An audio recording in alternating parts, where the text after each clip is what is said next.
we can make the kinds of decisions that are long overdue in this country to finally end the failed war on drugs.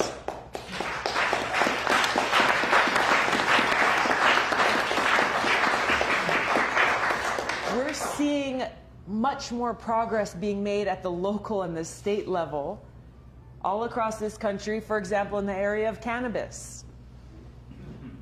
The fact that at the federal government, the federal level, cannabis is still scheduled as a Schedule I drug, right along with heroin, while over 33 states have legalized cannabis either for medical use or adult use, is unbelievable, especially when you look at the impacts of this archaic law still being in place, the negative impacts and how it's impacting our families, our businesses, our communities, our prisons, our veterans. A friend of mine who I served with came back home and dealt with opioid addiction. He was told by the VA over and over again, well, here, for your injuries that you sustained in combat, this is what's available to you, these highly addictive opioids, Oxycontin and others. So I don't want it, I don't want it, I don't want it. Sorry, that's the only option that's available to you. Our veterans are dealing with an incredible, unnecessary challenge because of this federal law and because through the VA there is no access to medical cannabis. There's a bill that I supported in Congress that had a hearing in the VA Veterans Affairs Committee just a couple of weeks ago that told the VA, hey, you've got to do research into the benefits that would be provided to veterans through the use of medical cannabis.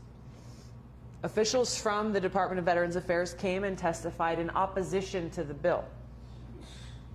They came and testified in opposition, saying as long as marijuana is a Schedule I drug under the Controlled Substances Act, we will oppose any attempts to even look into how veterans could be helped.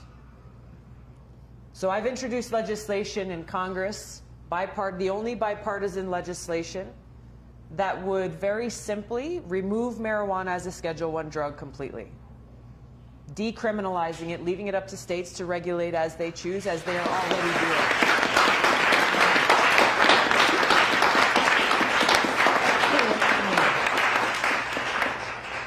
These are the kinds of policies that we need to be passing that can and should have bipartisan support when people leave behind their own personal political interests and look at the real impacts on how they can best serve the people of this country. There are so many different issues that we can and that we must address and deliver real results in this country. And until we have leaders who are putting service above self, we will continue to see ourselves mired in the same status quo, the same establishment, dealing with the same problems that have plagued us for so long. Mike mentioned about the VA, and I understand here in Nevada, your VA doesn't have a very good rating from the federal regulatory level. I think out of 5 stars, you've got a 2-star rating, primarily because of delays in service, how long you've got to wait just to get a doctor's appointment. How much? 2 months. At least. At least. This is something that we've been dealing with within my home state of Hawaii as well. And the culture of fear, of retaliation for those who work in the VA, who are wanting to raise these kinds of issues about how to fix the problems, once again speaks to that corruption in leadership. Where unfortunately we have a VA that too often is serving the bureaucracy of the VA rather than fulfilling its mission of serving our veterans, whether it be with health care, housing, or other benefits. Really looking at what are the needs that we need to provide and making sure the resources that we as taxpayers provide in this country are fulfilling that need. We've introduced legislation, address something that Mike brought up about entrepreneurship. Because yes, we have veterans who are coming home dealing with visible and invisible wounds that we've got to make sure that our VA is providing all the services available to help address that. We also have a lot of veterans who are coming home, laying the uniform down, fired up to continue their service, to be successful, to start a business, to carry on their lives, to fulfill their mission in their life. So one bill that we've introduced would provide veterans with the option of using that GI Bill benefit either for education as it exists now, or to take an amount of that money that the government has promised for education and instead use it as a startup fund to start a business.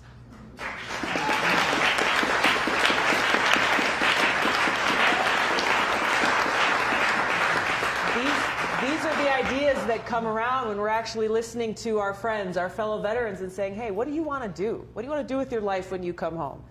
You live this life of service for however many years, you're wearing this uniform, you're very mission-oriented, very focused, get the job done.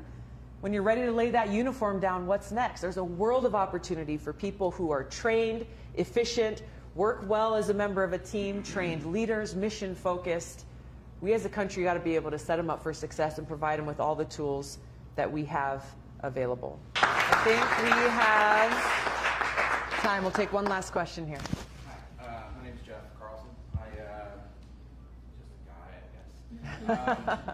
But I'm a vet, and I actually recently was in Washington lobbying with a group called Vet Voice Foundation. I think you're familiar with, on some environmental stuff. Yeah. When I was there, what I realized is that, like you were saying earlier, there's a culture there that seems to have forgotten what they're there to do. Yeah. And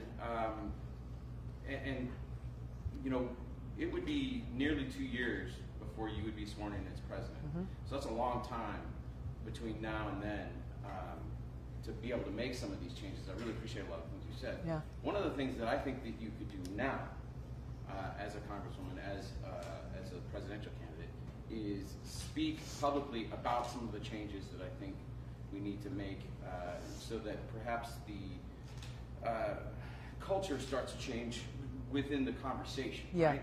And specifically, to bring it to a veterans issue, the VA is a real problem. Like you had said, in this area, there's long wait lines. Yeah. And the more I've gotten into it, and I've had conversations with almost all of our local congressional representatives face-to-face about the VA, including both of our senators. And everybody's concerned about it, but nobody seems to be able to do anything about it. It all seems to boil down to money. There's not enough money to provide more facilities and more health providers. More healthcare providers. So one of my issues is I've got Gulf War syndrome-related digestive issues that nobody can really figure out, and I've been dealing with it for 20 years. And the GI clinic here, over the last couple of years, has lost like 3 doctors, and now they're shipping me out to outside care, and they give it a narrow timeline. I was able to do a procedure, but I can't do the follow-up for that procedure because I ran out of time to do that because, I don't know, it just doesn't make any damn sense. It seems to me that the solution for this problem is that instead of the VA running as its own unique kind of inside HMO system, if we had a universal healthcare system that moved the money to a much more, and the VA could operate as a specialty care clinic to provide specialty care for the unique issues that veterans have post-combat and post-service, that would be a way to open up the access so that vets and everyone else could just go to get the primary care stuff that they didn't need that specialty care, care for, and then still get the good care that they need, that the VA actually does well when you can get to it. Yeah. So I guess my question is, do you agree with that, and would you be willing to publicly say that universal health care is not the end of the VA the way a lot of people like to say it is, but it actually would be the thing that it needs to operate in its best Well said. form? Well said. Yeah. Yeah, I agree with you, and I support bringing about that change, bringing about universal health care, bringing about Medicare for all. That would open up that health care that every single American needs, regardless of how much money or how little money they have. It absolutely would not be the end of the VA. It would provide, I think, better opportunities for service for our veterans. This is something that we tried to address with the Choice Act that was passed. That's what you're probably struggling and dealing with right now. But the goal of that originally was to say, if you have long wait times in the VA or they don't have the providers that you need, that you can then get that service that the VA will pay for out in the community from a private practice physician or from someone else. The implementation of that policy has been such a mess that you and so many others are dealing with, where now you've got a whole new bureaucracy, a whole new kind of administration that's sucking more tens, if not hundreds of millions of dollars out of the VA just to pay for the administration of this Choice Act, and given these time limits and constraints that are impractical, that ultimately get in the way of you getting the care that you need. How is this possible? You know, there's lobbyists that represent those private companies that are getting those hundreds of millions of dollars to administer this Choice Act that was really put in place to say, hey, if the VA can't serve your needs, we want to make sure you get timely care out in the community, wherever you want to go. You know, a friend of mine who's a Vietnam veteran, he was about to have a heart attack, and for him to get to the VA hospital on my island of Oahu, he would have had to drive a good 45 minutes. He was already at the ER at the hospital closest to where he lived, and the VA was telling him, no, you don't qualify for the Choice Act, so we got to send a military ambulance to come and pick you up. And his doctor there at the ER was saying he may not survive the trip. And it is unacceptable that it took a call from him. He had my cell phone number. I answered the phone, thank God. And we started to work through the channels and got him what he needed to get that surgery immediately when he needed it, and it saved his life. But that is not how our system is supposed to work, that it requires a call to a member of Congress's cell phone to actually get a veteran the care that they need. Which is the problem. This is exactly the problem. So I appreciate that you're raising this. You know, healthcare is on the top of minds of people all across this country, and the lack of people being able to get the care that they need when they need it. So this will help every American, and this will help our veterans get the kind of care that you deserve. Thank you. I don't know if you had wanted me to talk a little bit about why or how I got involved. Yeah. Do you want me to just touch on that briefly? Yes. What made you get involved, Congresswoman? Yeah. As a veteran, what made you want to do this? Politics is a difficult life. It's very stressful. What made you want to do it, and what keeps you going? You're doing it too, by the way. I experienced from a young age, Mike, about how happy it made me when I was doing things for other people.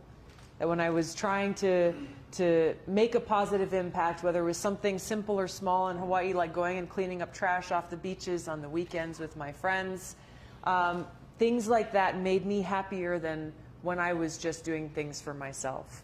So I knew from a relatively young age that even though I didn't know what I wanted to do with my life, I knew it would be this path of service.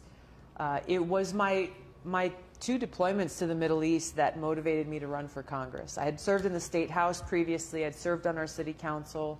But it was those deployments, and I was in Iraq the same time as you were, almost all of 2005, and where I worked in a medical unit where every single day I saw firsthand the high cost of war. Every single day, the very first task that I had was to go through a list, name by name, of every single American casualty that had occurred in the previous 24 hours and what their injury was. And my job was, we had almost 3,000 soldiers in our brigade combat team, and I had to look to see if there were any soldiers from our brigade who were on that list, and to make sure that they got the care they needed either in our field hospital or somewhere in country, or get them evacuated as quickly as possible to wherever they needed to get care. And it was heart-wrenching every single day to see those names. Sometimes seeing people who we knew, right? Others who I never had the chance to meet, but people who we knew had loved ones at home. People who we knew would have to deal with this cost for a long time to come. And I was pretty angry and frustrated and going through this every day because I knew that there were probably not very many politicians who voted to send us to go to war in Iraq, who were laying awake at night, stressed and worried for those who were paying the price, who were dealing with the consequences of that decision that they made. That there were not these politicians who were concerned about our troops, who would come and fly in country and visit us for 24 hours and shake hands and take a picture and then come home and say, yeah, you know, I went to Iraq. Right? How many times have we heard that? I've been to Iraq 37 times. Really? So you think you know, right? They have no idea. They have no idea. And so I came home from both of those deployments, understanding and seeing firsthand that high cost of war, seeing firsthand how in our camp in LSA Anaconda in Iraq, there were KBR Halliburton stamps on everything. Everything, right? From the porta potties to the chow halls to the tents, everything. And when we talked to the folks, the third country nationals who were there working, who they were serving us food in the chow hall, asking them, hey, how much are you getting paid, by the way? I get paid $500 a month to work 12 hours a day, 7 days a week, to be separated from their families for a 2-year contract. Crazy. And so we know who made all the money from those contracts, how much money was wasted, how much was abused. So I came back pretty fired up, wanting to do something about it, and ultimately decided to run for Congress, to be in a position where I have been now from the Armed Services and Foreign Affairs Committees for over 6 years, to be able to do something about it, and recognizing really that there are limits to how much I can do in that position, which is why I'm running for president, to serve you as commander-in-chief, to be that decision maker, to be in that position to make decisions that will end these wasteful regime change wars, that will stop this abuse of our taxpayer dollars and make sure that those dollars are going towards serving the needs of our people. Thank you. Thank you all so much for being here.